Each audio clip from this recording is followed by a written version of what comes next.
Guys, my name is Safiya Gupta and welcome to my channel.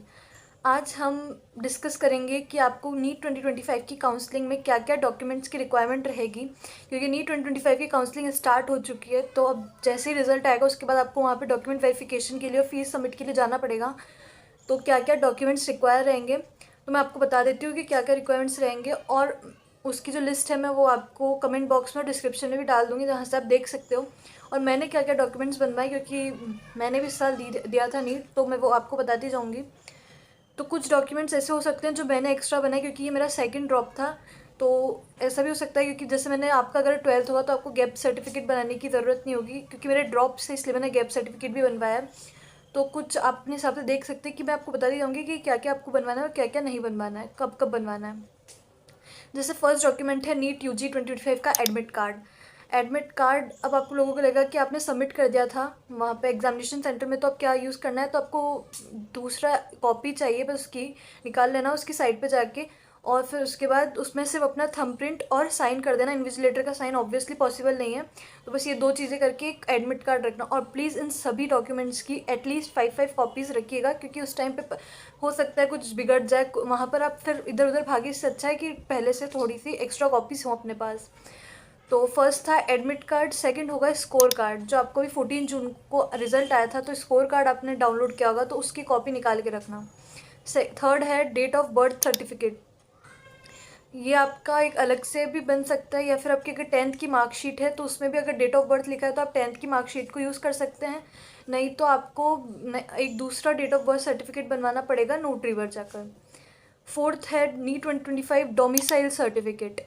Domicile certificate होता है कि आप किस स्टेट से बिलोंग करते हैं उसका सर्टिफिकेट, जिसे हिंदी में कहते हैं मूल निवासी प्रमाण पत्र। ये आपको बनवाना पड़ेगा, और ये एटलीस्ट आपको अभी से बनवाना पड़ेगा। अगर आपका बन चुका है तो अच्छा, लेकिन अभी से अगर नहीं बना है तो बनवा लीजिए, क्योंकि इसको बनने में भी 10-15 दिन लगते हैं। ये आपका बन जाएगा।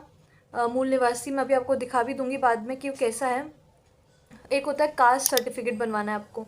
जैसे अगर आप जनरल हैं तो आपको कोई ज़रूरत नहीं बनवाने की, लेकिन अगर आपकी कास्ट जैसे ओबीसी एनसीएल है, ईडब्ल्यूएस है, तो आपको ये हर साल नया बनता है, हर साल रिन्यू होता है। और इनकी शायद डेट ईडब्ल्यूएस, क्योंकि मेरी कैटेगरी ईडब्ल्यूएस है, तो जैसे इसकी कैटेगरी की रिन्यूअल डेट होती है 1 अप्रैल 2025, इसके बाद का होना चाहिए आपके पास। ओबीसी में भी ऐसा ही होता है।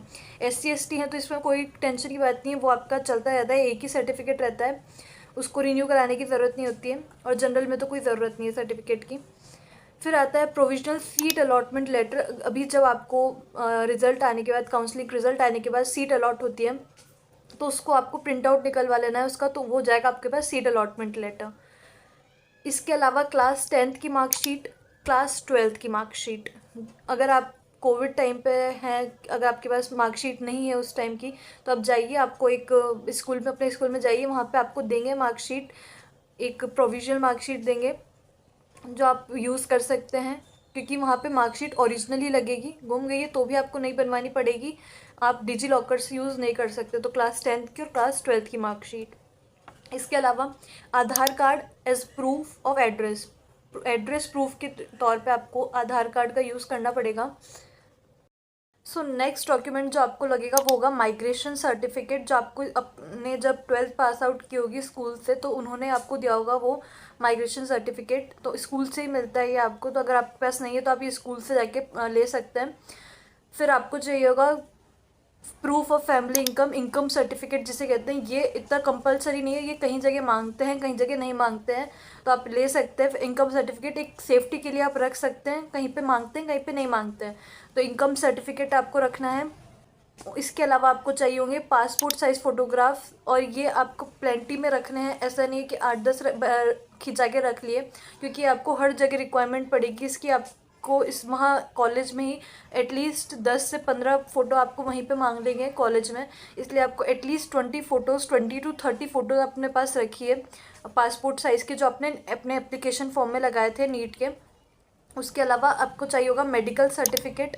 ये आपको कहाँ से लेना है तो मैं इसका भी एक पीडीएफ अटैच कर दूंगी डिस्क्रिप्शन बॉक्स में। एनेक्सर एच का मेडिकल सर्टिफिकेट चाहिए होगा आपको, जिसमें कुछ नहीं होगा, बस आपको एक गवर्नमेंट डॉक्टर की आप जा सकते हैं। अगर आपके आसपास कोई गवर्नमेंट डॉक्टर है, गवर्नमेंट हॉस्पिटल है, तो वहाँ पर जाके गवर्नमेंट डॉक्टर से वहाँ साइन और स्टैंप लगवाना है कि हाँ मैं मेडिकली फ़िट हूँ और एमबीबीएस कोर्स के लिए एलिजिबल हूँ। ऐसा आपको एक सर्टिफिकेट चाहिए होगा। इसके अलावा ट्रांसफ़र सर्टिफिकेट मतलब टीसी की रिक्वायरमेंट होगी। ओरिजिनल टीसी चाहिए, कोई ज़ेरॉक्स वेरॉक्स नहीं चलेगी, जो आपको 12th के बाद आपने जब लेने गए होंगे टीसी, जब एग्जिट लिया होगा 12th से, तो आपको वहाँ स्कूल से मिल गई होगी। इसके अलावा कैरेक्टर सर्टिफिकेट। एक प्रॉब्लम ये भी आती है लोगों की, कैरेक्टर सर्टिफिकेट हमारे पास 2 साल पुराना है, 1 साल पुराना है, तो वो चलेगा या नहीं। कुछ मैंने देखा इसके बारे में, हर जगह फाइंड किया, क्योंकि मुझे भी इसके बारे में डाउट था कि चलता है या नहीं चलता है। तो कुछ कहीं जगह पे था कि चलता है, कहीं पे था नहीं चलता है, कि 6 महीने में ही एक्सपायर हो जाता है। इसके लिए आप सेफ्टी के लिए क्योंकि अगर आपको वहाँ पे जाके कॉलेज में आके पता चला कि नहीं चलता है तो प्रॉब्लम हो सकती है, इसलिए आप अभी से रिन्यू करा के रखिए। मैं आपको बता देती हूँ कि कैरेक्टर सर्टिफिकेट क्या है। आपको एक स्टेशनरी की शॉप या नोटरी कहीं पे भी आप जाएंगे तो वहाँ पर किसी भी मतलब एक स्टेशनरी शॉप पे जाएंगे तो आपको एक ऐसा पेपर मिलेगा जो जिस पे लिखा रहेगा चरित्र प्रमाण पत्र। इस पे सिर्फ आपको बताना है कि प्रमाणित किया जाता है कि श्री कुमारी, इसके बाद गैप है, इसमें अपना नाम लिखना है, उसके बाद पुत्री, अपने पेरेंट्स का नाम, निवासी मतलब फिर एड्रेस आपको लिखना है, और फिर उसके आगे लिखा हुआ है को व्यक्तिगत रूप से जानता हूँ या फिर उसकी जानकारी, इसका नैतिक चरित्र उत्तम है, ये सब। उसके बाद आपको किसी भी रजिस्टर ऑफिस जाना है, मतलब किसी गवर्नमेंट ऑफिसर, मतलब ऐसी जगह जाना है जहाँ पे कोई गवर्नमेंट ऑफिसर, जो ऐसा ऑफिसर जो गवर्नमेंट के लिए काम करता हो, और उससे यहाँ पर अगर जहाँ से आप मेडिकल सर्टिफिकेट इशू कराएंगे वहाँ पे भी आप जा सकते हैं, उससे भी ये साइन करा सकते हैं। स्कूल में जाके भी आप इसका साइन करवा सकते हैं। तो यहाँ पे इसके साइन होंगे और यहाँ पे स्टैम्प भी लगेगा। ऐसा एक परफॉर्मा होता है, ये मैंने नेट से निकाला था, तो आपको मैं इसका भी फ़ोटो डाल दूँगी पीडीएफ, तो आप इससे देख सकते हो। तो और ये डेट याद रखना कि अभी इस ईयर की डालनी है, क्योंकि ये आप नया बनवा रहे हैं। तो इसके अलावा आप पुराना भी लेके जा सकते हैं वहाँ पे कॉलेज में, कि जैसा वो मांगेंगे वैसा आप दे सकें।